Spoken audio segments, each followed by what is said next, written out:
વિષ્ણુ ભગત હા આમ તો આ હાડી બીજ રહી ને આ હાડી બીજ જતી રહે પછી વરસાદ આવતો અને આગળ તો આ હાડી બીજ પહેલા વરસાદ આવી ગયો તો એમાં જેટલું નુકસાન કરી નાખ્યું બહુ નુકસાન કર્યું મારે 100 વીઘા બાજી પલાળી છે કેટલું નુકસાન આવ્યું ખબર હે કેટલું આવ્યું 20,000 કમાવાની જગ્યાએ 20,000 નુકસાન ભોગવવું પડશે હવે આમ તો દર વખતે હાડી બીજ જતી રહેતી એના 10 દાડા ચેડે આપણે વરસાદ જોતો તોય ના હતો અને આગળ જલા આવી ગયો અને એમાં નુકસાન કરીને મેળ દીધું આ વખત તો ખેડૂતને બહુ નુકસાન થયું પણ આપણને બધી જગ્યાએ નુકસાન છે બનાસકાંઠામાં જેટલું નુકસાન કર્યું બાજરી ઊભી ઊભી ગઈ છે તો એટલે આવડા ઢગલા પડ્યા હતા એ પોણીમાં પહેરી ગયું હોય હે પણ ખેડૂતની વેદના કોઈ સમજતું નહીં ખેડૂતની વેદના ખેડૂત જ સમજે બીજાને તો જોવા આવડા તો એવું લાગે ખેડૂતોને મજા આવે અમારી વેદના સમજજો કહું આવો ગોબરાજી આવો આ બાજુ આવો કે આગળ આવો આગળ હું કહું હા હા ખેડૂતની વેદના સમજજો અને મારી વેદના સમજજો હો તમારું દુઃખ આવ્યું કહું દુઃખ તો કોઈ નહીં આવ્યું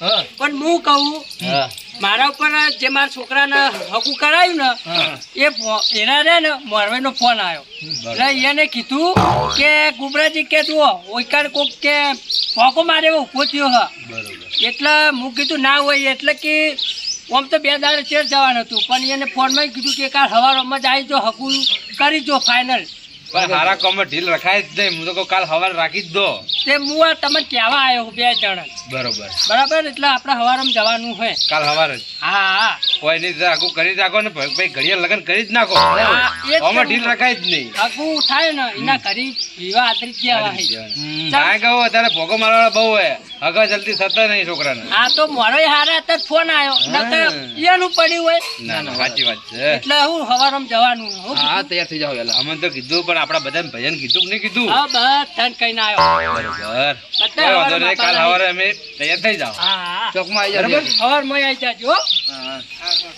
લે આ તો ખાટ થઈને જ બેસી જાય તો ગોબરાજી કોઈ આવ્યું નહીં હજી હા બધા હવે આવતા હશે મેં તો વહેલા હાથ મેં કરવાનું કીધું તું બોલો આ તો 8 વાગ્યા ભલા મોણા એમ તો કહું તને કોઈ આવ્યું નહીં હજી કન ગટુજી તો એ ડાયરેક્ટ આપણા નહીં હા આવ્યો તો હા જોડાવો હા ઉતરો ખાતા વના હેડા વના એટલે આગેવાના જ આપડો એટલે આગેવાના આ નહીં એ આવી એટલી વાર હવે આપણે 4 જણા જવાનું છે 4 આગેવાન આવી 5 જણા થયા યાર ગટુજી ડાયરેક્ટ આપણા નહીં રાખું રાખુજી આવશે આબુ શીત કઈ ના આવ્યો હું કઈ હોય આ તો આવશે આવસીમાં આવું નહીં લઈ લેવા પડશે અંગાત હા હા કઈ ના આવ્યો હું કઈ ના લાવ તાણી જો આગેવાને આવી ગયા આમાં થોડી આવી જાય એ ગોબરાજી હા એટલે ચમ ઢીલા થઈને બે હેડો હેડો છોકરા રાખું જોવા નહીં જવાનું શું કરવા તમારી વાત જ જોઈને બેસી રહેતા બધા આવી ગયા ભાઈઓ હા બધા આવી 2 ગયા જણા નહીં આવ્યા છે પેલા ગટુજી એ તો ડાયરેક્ટ આબાના બાર જે હઈ ગટુજી હા હરે રઘુજી તો ઘેર હે રઘુજી તો બોલાવો ગટુજી જાણ તાણ જગ્યાએ ને તો હારીમાં જ પહોંચ્યા હોય એ તો એ અવસર હશે એટલે અમે હા હરી જતા રહ્યા હો ને ચાલો અને તમારા ભાઈ તમે આવ્યા નહીં એ તો કીધું હોય આવશે આવું છે તો ચમ આબુ છે એટલે આ વાત કઈ ખબર ના પડી મને કઈ ના આવ્યો હું કહું યાર છોકરાને હક કરવા જવાનું હજુ આયા ચમ નહીં હું એ વિચાર હા તે કરું. પણ તમે બોલી આવો જોડો જોડે એમ બોલી આવો ભાવ તમારા ભાઈ આવશે તાણ આપણે હેડ છે તારી જવાતું હોય હું તો આટલી વખત ઓટો મારતા હોય તમે ઉભા રહો હોય આ જો ઓટો મારી જાઓ ઓટો મારવાનું નહીં એટલે લઈને આવવાનું છે હું તો કઈ લઈને આવો અને કોઈ સાધન કર્યું પછી હા સાધન તો ઇકો કરી હોય આપણા કિરણ ભાઈ ને ઈવાની હા. એ પંચાયત ના બોલે તો ઉભાઈ થી આપણે બેહીને જતા રહ્યા હા આટલા જોડે તો બા, બોલાવો. તમે તમારા ભાઈને બોલાવી લાવો હેડો પેલા હાર હોડો હા જલ્દી લઈને આવો બધા આયા પણ ઈવન ભાઈ નહીં યાદ આપણે ચીડ નહીં હેડું કેજો હા વાત સાચી હે આપણા ના જવાય ને બાહુ ના જ જવાય ને ઈવન ભાઈને પેલા લેવા પડે વાત સાચી તો હું તૈયાર નહીં થયું તૈયાર જ થતો છે એટલે હા આવતા હશે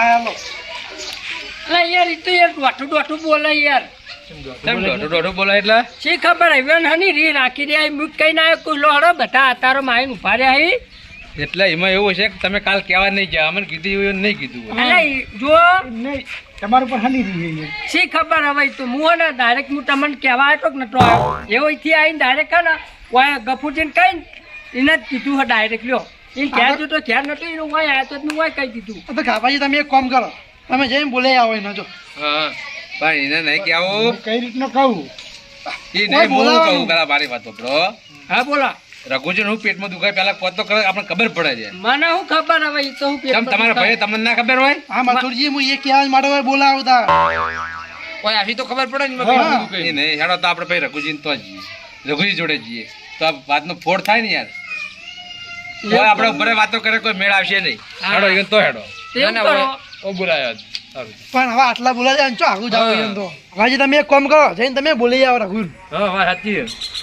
પણ હોય ને જવું પડે ના જવાય એવું કોઈ ના ગોબરાજી કાલ બધાને કીધું એમ રઘુને કીધું તું કે નતું કીધું? રઘુને કીધું તું પણ મેં એને શું કીધું ખબર હે હા. આ ખાલાનું બાલાની યાર માથાકૂટ કરતો તો કે ખાલું નહીં આલું નોમ નહીં આલું ને એવું બધું એરો કહેતો તો કે કોઈને આબાય ના દઉં હું આવું ના ને એવું બધું બખાડો કરતો તો મૂકું હારું હવારમાં તૈયાર થઈ જાજો એવું કીધું મને તો. અને અમે જો ખાલામાં ભાગ આલ્યો ને એટલે પછી એ તો કાંઈ થાય જ ને ઉપર હારું ના જાવ હું ફોન કરીને બોલાવી દઉં આટલે એટલે એમ તો આ બાજુ નહીં ખાલું આ પેલું અલગ તો પછી યાર માથાકૂટ કરવાની હોય હે પણ એ નહીં ગોબરાજી જે ભય ભાગે થતું હોય ને એ તો વ્યવહારે થા હા એવું હોય તો રઘુને હોય બોલાવી દો.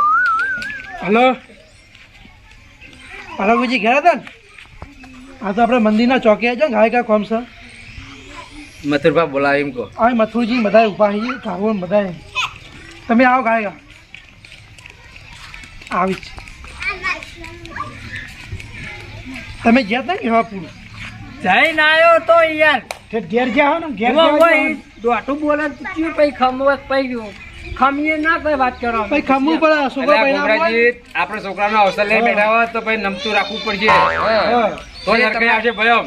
એ વાત તો ભાઈ જ છે ફોટો એટલી પછી નમતીઓ ના હોય ને યાર તમે દોઢાઈમાં બોલ્યા પછી એ દોઢાઈમાં જ બોલો ને. બધું વ્યવહાર જ બોલ્યો હું તો તમારે ભાઈ તમારે વિયમ ના રમે એ ના આવીએ પછી પછી તો પેલા એ ને ભયા વગર અવસર થાય નહીં ને યાર. હા. જાણી. બધું થાય યાર પછી હરખો ના હોય તો પછી પડે રહીએ મહુ ના હોય ચમ પડ્યો રે એટલે તાણે પછી તો મોનવું પડે તમારા ભાઈ ની યાદ ભાઈ અમે શું લેવા આવીએ તાન તમારા અવસરમાં કહેજો અમે ચો વધારા લાગીએ તાન. એવું કશું ના હોય હા, મધુરજી રઘુજી બોલો આ તમે બોલાવા તમે આયા છો ને લે અરે કોમે બોલાયો મને વો હા હેડે વાત તો હલો હાલ તમે ખેરદાર બોલાવાયા છે ને અત્યારે હાલત તરત કોઈ દેખાડવું કોઈ આવ્યું નહીં અત્યારે કોઈ બોલાવા તો ગયા તમે તમને કોણ જાય લેવાના ઘેર જાય આ દોઢાઈ નું ઘર સાર્યું એ કોણ જાય ના ઘેર અમારા લગનમાં જાય મથુરી જાય ને આ પેલી એટલે તમને કેને કીધું કે મારા ઘેર આરે બોલાવા હાલ અમે મેલ્યો હોય અલ્યા રઘુ મી મેકલો તો મુકુ જા રઘુને બોલાઈ આય. મારા ઘેર કોઈ કંકુરું આવ્યું નહીં હું તો અર્થમાંથી પાછો આવ્યો તો ચોઈ કઈ નહીં હજી જ નહીં પૂરી વાત તો લા મનમાં પાપ હોય ને એટલે ના આવો એ વાત. પાપ કશું નહીં કાલ હોજે તમને કહી ગયા તા રે કાલ નતું કીધું લે એટલે કાલ આવીને કીધું તો મેં આગેવાન મેં વ્યવહારે વાત કરો બોલો વ્યવહારે ના હોય ને તો બરોબર છે તમે જ કહેજો હા હવે બરોબર એ તઈ ખાલા લઈને બેઠો ત્રીજું બરોબર. ખાલું પાહન હવે બીજું કઈ ઘર કરવાનું કે હવે મારા આ જગ્યા કેટલી વધી પાહન એટલે આ બાજુ જોયું ને એ ઘર કર્યું હા આ તઈ ખાલા અને જૂનું એ લઈ લેવું કે મેં ભાગ ના મારો તો ભાઈ મારા છોકરા યાર એને ઘર ચોગન કરવાનું એમ કહેજો મને ગોબરાજી હા વ્યવહારે એવું હા કે એ જમીનમાં અડધો અડધો ભાગ થા. બે ભાઈ તમે ખરા કે ના ખરા? હા એટલે સમજી વાત એ નહીં બે ખાલા એના આવે તો બે ખાલા તો મારે આ બાજુ જ ના આ બાજુ પણ યાર. વાત વાપરો તમે આ ખાલામાં ભાગ પડે બરાબર હવે જૂનામાં તો ડોસી ડોહો ભેળા રેક ના રહ્યા આખી જિંદગી એનું દવા ખર્ચો ના બધો મેં ખર્ચો તો વાવરો નહીં કાઢેલો વાવરો નહીં કાઢેલો તો એનું વાત કરી હી. છે એ લગીન ખાલું રહ્યું એકના ભાગમાં આવે સાચું કર તમે તમે બે ભાઈ તમારા બે ભાઈ ભાગમાં જ આવે ને તકના ભાગમાં આવે. હા પણ આખી જિંદગી ડોસી ડોહાનો ખર્ચો એ તો બચો બધાએ નહીં કરી, કર્યો. એના નહીં, ભાઈ એ ના વાવરો કરો. નહીં, નહીં. હે? એમાં કેવું હોય ખબર હે? તાંજો ડોશી જીતે ને તાંજો પછી એમાં ભાગ જ પડે ભાઈએ ભાગ પડે, ભાઈએ ભાગ પડે. હા તો ડોશી ડોહો એમ જીતે ને નહીં. તાંજો આગેવાન વ્યવહારે બોલજો બરોબર બરોબર. આર્યો મા બાપની દવાની ને ખર્ચાની ને સેવાની બધી ગણાવા ખર્ચો તો આ વાવરો નહીં મેલ્યો વાવડો વાવરો શા માટે મેલ્યો હો હું વાવડાનું નામ નહીં લેતો હું મારે મકાન કરવું હોય ને ઘર કરવું હોય ને એટલે ખાડાની વાત કરું ખાલી વાત વ્યવહારે એવી ખાડું તો નહીં. અલગ ના હાલે. આ રઘુએ પાછળ એને મા બાપની સેવા બહુ કરી પાછી. તમે એકલા અલે. નહીં કરી પાછી, તમને કહું. હું ચીનો ડબ્બો લઈ આલ્યો તો ને આની ડોસી ખાઈ ગઈ આની ડોસી એટલે મા બાપ ને તો કશું ખવડાવ્યું નહીં હવે મને. હવે આની ઉકેલામ ચા પીપીને પડી હોય ચાલો તું જીના ડબ્બા લઈ આવી લે એટલે દારૂ હું લે. કોમે જતો ને કોમે ડબોટો લઈ આલે તો વાત કોમે નહીં. એને ભલે જ પીને ફરતો પણ સેવા એટલી કરતો હતો. સેવા કરતો દારૂ બરોબર લે ને? એક નંબર નો ના, તમે નહીં કરી તો એ ઈચ્છા નહીં. કરી હો. ડોહા ડોહી મરી ગયા કેટલો ટાઈમ થશે તમને? એ તો સ્ટે છે 10-15 વર્ષ નહીં 10-15 વર્ષથી તમે ભોગવટો કરો તો તમારા ભાઈને તમે અડધો ભાગ આલ્યો. એટલે એ ઘર રીત ના કરિયાનું ચડે. ઓલા પૈસા વાપરવા લ્યા કોઈ એને દાડા છોકરો નહીં. એને ઘર કરવું હોય ના કરવું હોય. આ તમે ઘર કરી જઈ ગયા હવે એને ઘર નહીં કરવાનું. હા ઘર કરવાનું વાત સાચી પણ જો હોય કને એક ઘર કર્યું અને એક લોબુ રહોડું કર્યું બરાબર અને આ તો બધું પાડવાનું હોય થોડું ગણાવે યાર એવું હોય પાડવાનું નહીં, કાયદેસર જે દોડાથી માપ થતું છે ને એ તમારે બેન તમે તો એક જ બાપના બે વસ્તાર છો કે નહીં? એમાં કાયદેસર અડધો અડધો ભાગ થા. હા, એ તો બરાબર છે એના ભાગમાં 2 ખાલા છે ને મારા ભાગમાં આ બધો આ બાજુ વ્યવહાર. આ તો યાર ચારે ખાલું આલ દીધું ને આ લગી રઘુજી. પગ જાય એટલું ખાલું આલ દીધું લો ફોલાઈ દીધા ને એના એ રઘુજી હું કહું હાલ એવા છોકરાનું આપણે આખું કરવાનું હોય. આપણે શુભ પ્રસંગમાં તો આપણે આવવાનું હોય પણ જ્યારે તમે એ છોકરાનું આખું થઈ જાય પછી આપણે હોજે આવીને તમારી એમાંથી અડધો ભાગ તમને હું કરી આવીશ. બોલો વ્યવહારની વાત. હું આવું ખરા પણ જવાબદારી તમારે લેવી પડે. જવાબદારી મારી. ના, કોના ઉપર તો મને લગાડે વિશ્વાસ નહીં એ આવતો. રે જવાબદારી મારી. કાયદેસર તમને એમાંથી અડધો ભાગ તમને મળશે. તો બરોબર ને કા અરે નહીં. આ પિંજર ઉપર મને વિશ્વાસ નહીં હે આવતો. માસ લે દારૂડિયા માપે ને પછી હોય બધું ગોબરાજી. એમ. અત્યારે એ દારૂ નહીં. નહીં આવ્યો હું. તમે અવસર લઈને બેઠા હો ને તો તમારે નમતું રહેવું પડશે અને તો જ અવસર તા પાવા રહે. તમને કહું પાછું. અને નહીં વ્યવહારે તમારા ભાઈને તમે અડધો ભાગ આલશો ને તાણા જ ભાઈ તમારે ખમણ મજા થા. હેડો હવે આવું કરવા તમારે છોકરાનું. આ મારી નાગેશ્વરી આ